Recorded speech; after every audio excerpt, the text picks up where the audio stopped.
Hi guys, कसे आहात तुम्ही?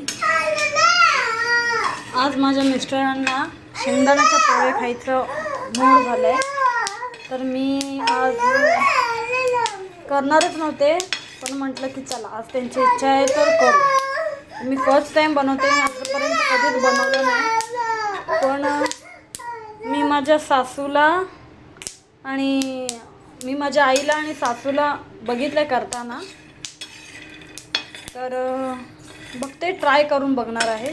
तर मी म्हटलं की तुमच्यासोबत पण रेसिपी शेअर करू, तर तुम्हाला मी दाखवते.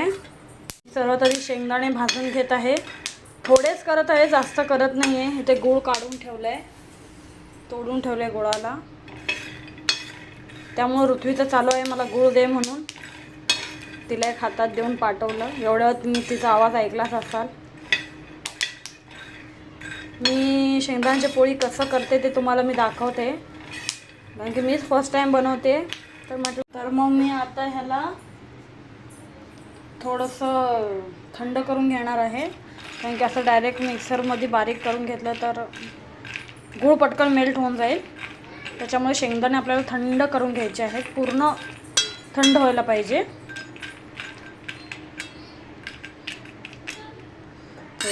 थंड करायला ठेवलेलं आहे. गॅस बंद केला आहे मी. तुम्हाला दाखवते मग. आता हे शेंगदाणे थंड होऊ दे, मग तुम्हाला पुढची प्रोसेस दाखवते. तिची मस्ती, तिला गोड पाहिजे म्हणून एवढं चालू आहे तिचं. गेली बघा, तुम्हाला दाखवायला लागल्यावर तिकडं गेली ती. मध्ये दुसरं काही चालूच नाही, हेच चालू आहे. हॅलो गाईज, आज आहे वसुबारस, बस दिवाळीचा पहिला दिवस. तर मी माझ्या देवाची पूजा कशी करते ते तुम्ही बघा. तुम्हाला मी दाखवते देवाची पूजा मी कशी करते ते. आज वसुबारसाचा दिवसाचा पहिला दिवस. गाईज बघा मी दिवा कसं लावते ते.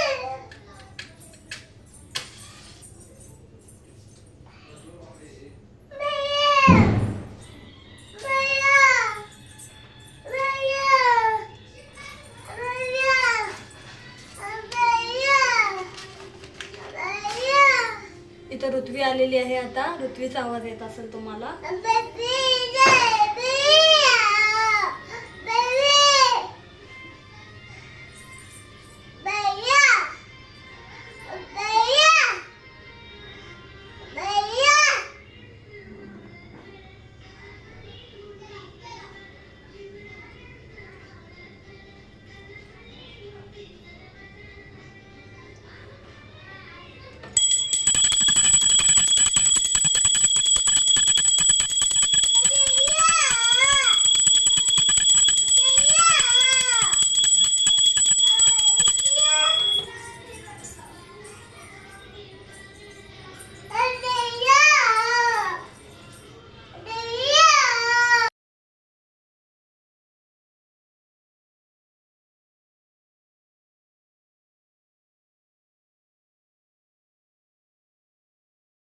गाईज वसुबारसची पूजा मी कशी केली ते.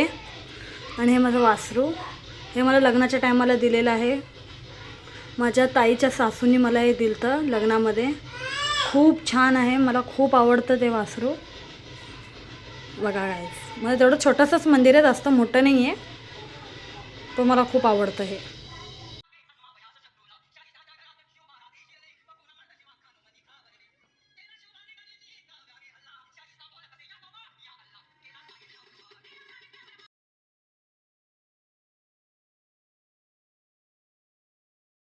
आता शेंगदाणे बारीक करायला घेतले मी. शेंगदाणे आणि गूळ मिक्स करून घेतलंय. आता हे बारीक करून घेते. गाईज आता मी ते सगळं गूळ आणि शेंगदाणे जे थंड झाले होते त्याला आता मिक्सरमध्ये बारीक करून घेतलेलं आहे, आणि त्याला असं चाळून घेत आहे, ज्याने जे मोठे मोठे आहेत ना ते वर राहतील, आणि बाकीचं हे बघा कसं. तर हेच चालू आहे. आता ह्याला परत एकदा जे मोठे आहेत त्याला परत एकदा मिक्सरमध्ये बारीक करून घेते. हे बघा असं बारीक करून घेतलेलं आहे मी. आता गूळ आणि शेंगदाणे, आणि इथं पाणी ठेवलं आहे तापवायला. आता हे गरम पाण्याने मळून घ्यायचं आहे आपण छानपैकी, एकजीव व्हायला पाहिजे. आता हे मळल्यानंतर मी तुम्हाला दाखवते. हे बघा म्हणजे पोळ्या कसे शिजत आहेत, फुगत आहेत किती मस्त. आणि ह्या पोळ्यांना बिलकुल तेल लावत नाही, कारण की ते शेंगदाण्याचं तेल सुटतं त्यामुळे. आणि हे बघा इथं, आणि इथं मी उंडा बनवत आहे आता. आणि हे बघा ह्या पोळ्या.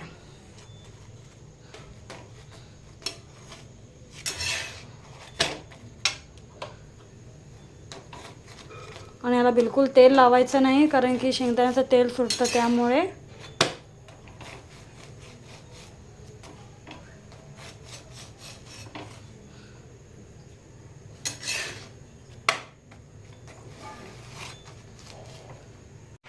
तर गाईज, काल रात्री झोपायला थोडं उशीर झाला होता, त्याच्यामुळे मी व्हिडिओला एंड केलं नाही.